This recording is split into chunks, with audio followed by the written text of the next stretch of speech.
A motorcycle club decided to mock a heavy-set truck driver.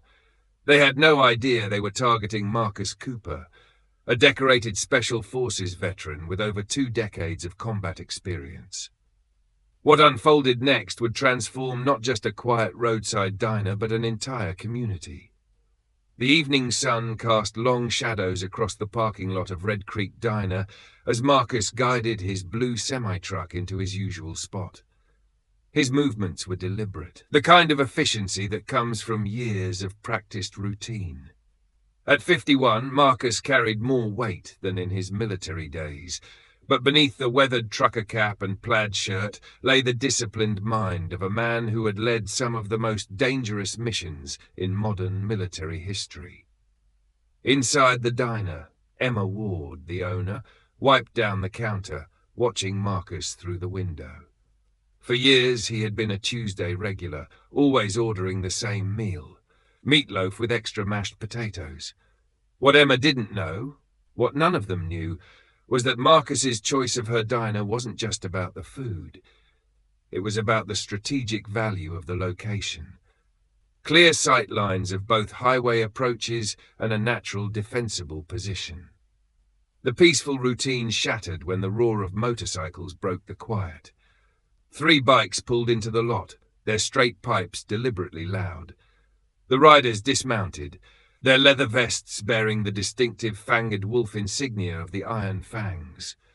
The leader, a tall man with cold eyes who went by Flint, swaggered into the diner first. Behind him came Cutter, wiry and tattooed, and Brick, a hulking man with a scar running down his cheek. Flint's eyes scanned the room before settling on Emma. "Cozy little place you got here," he drawled, his voice carrying a hint of mockery. "Real nice setup." Emma emerged from the kitchen, her face calm but her hands sliding beneath the counter, where Marcus knew she kept a baseball bat. "What can I get you, gentlemen?" Cutter leaned against the counter, smirking. "How about everything in the register to start?" The few other customers tensed visibly. A father instinctively moved to shield his young daughter in the corner booth. Old Doc Harris, a retired combat medic, lowered his paper slightly, his eyes sharp. Flint chuckled and placed a hand on Cutter's shoulder. "Easy there. We're just here to talk business." He turned back to Emma. "See, this stretch of highways under new management. We're here to discuss your monthly protection fees. For you, a free like is easy, but for me, it is the greatest support and encouragement. For this video, can you give me 1 like and 1 subscription? Thank you very much." Marcus continued eating his meal, his muscles coiled imperceptibly, ready for action. He had seen this pattern before in war zones and back alleys. Small gangs like this always started with intimidation before revealing their true operations.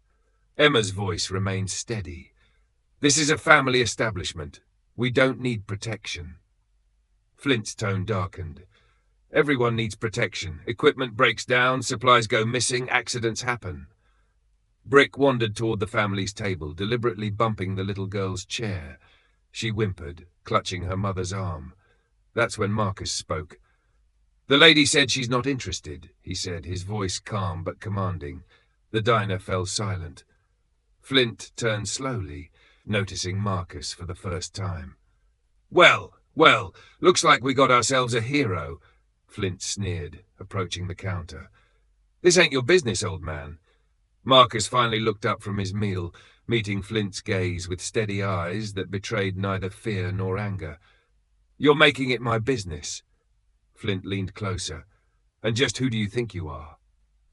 Marcus's voice remained level. "Just a guy trying to enjoy his coffee.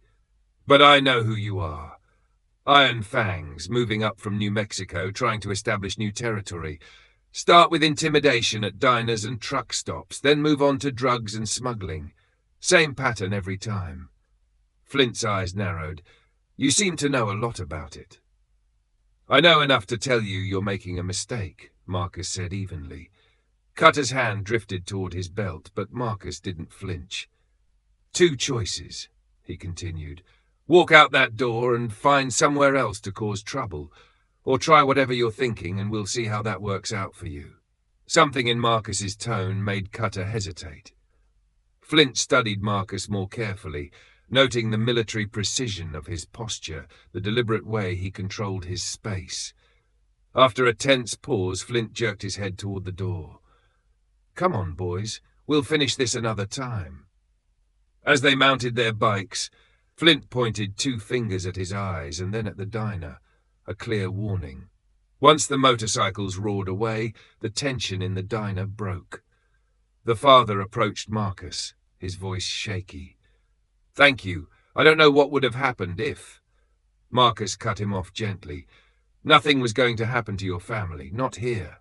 He turned to Emma. "You might want to call Sheriff Tucker. Let him know Iron Fangs are moving into his territory." Emma nodded, already reaching for the phone. "They'll be back, won't they?" "Yes," Marcus said, returning to his meal, "with more of them next time." By dawn, Marcus had made several calls. He wasn't just a trucker. Over the years, he had built a network of veteran truckers, men and women who knew how to handle themselves and weren't afraid to stand up for what was right. By mid-morning, familiar faces began arriving at the diner. Big Steve Carter, a former Army Ranger, was the first to show up, followed by Doc Harris and several others. They weren't there for coffee. Sheriff Tucker arrived soon after, settling onto the stool next to Marcus. "Heard about last night. Iron Fangs, huh?" Marcus nodded. "They'll come back in force. You know how this works. Intimidation first, then take over legitimate businesses, use them as fronts for smuggling." The sheriff sighed. "I've only got 3 deputies, Marcus. They won't expect what's waiting for them," Marcus said calmly, "if they come in numbers." Later that afternoon, Flint and a larger group of bikers returned. This time, they brought 10 riders. The Iron Fangs dismounted in a show of force, their boots heavy on the asphalt as they approached the diner. Inside, Marcus and his team were ready. Veterans casually adjusted their positions, giving themselves clear sight lines and space to move. Sheriff Tucker sat at the counter, his hand near his holster, but his posture relaxed. Flint sneered as he stepped inside. "Looks like you've got friends, old man." Marcus stood, his movements unhurried. "This isn't your territory, and it's not going to be." Brick cracked his knuckles. "You don't get to make that call." "No," Marcus said, "but the community does." Flint's eyes scanned the room, noticing for the first time the calm resolve in the faces around him. These weren't ordinary truckers. They were trained fighters who had been through worse than anything the Iron Fangs could throw at them. "You're making a mistake," Flint warned. Marcus shook his head. "No, I'm preventing one." For a long moment, no one moved. Then Flint jerked his head toward the door. "Let's go," he growled, though his bravado couldn't hide his uncertainty. The bikers roared away, but Marcus knew it wasn't over. Over the next week, the Iron Fangs escalated. Trucks were stopped on the highway. Locals received anonymous threats. Marcus's network responded in kind. Security cameras were installed. Patrols were organized. The community began to rally, sharing information and watching out for one another. When the Iron Fangs finally launched their full assault, they found a town ready for them. The bikers tried to intimidate, vandalize, and disrupt, but every move they made was documented, every threat recorded. Sheriff Tucker worked with state police, who intercepted a major drug shipment tied to the gang. In the end, the Iron Fangs' attempts to break the community only brought them down. Dozens of arrests were made. Evidence tied the gang to larger criminal networks, leading to investigations that dismantled operations across several states. The town of Red Creek became a symbol of resistance, proving that even against the toughest adversaries, a united community could prevail.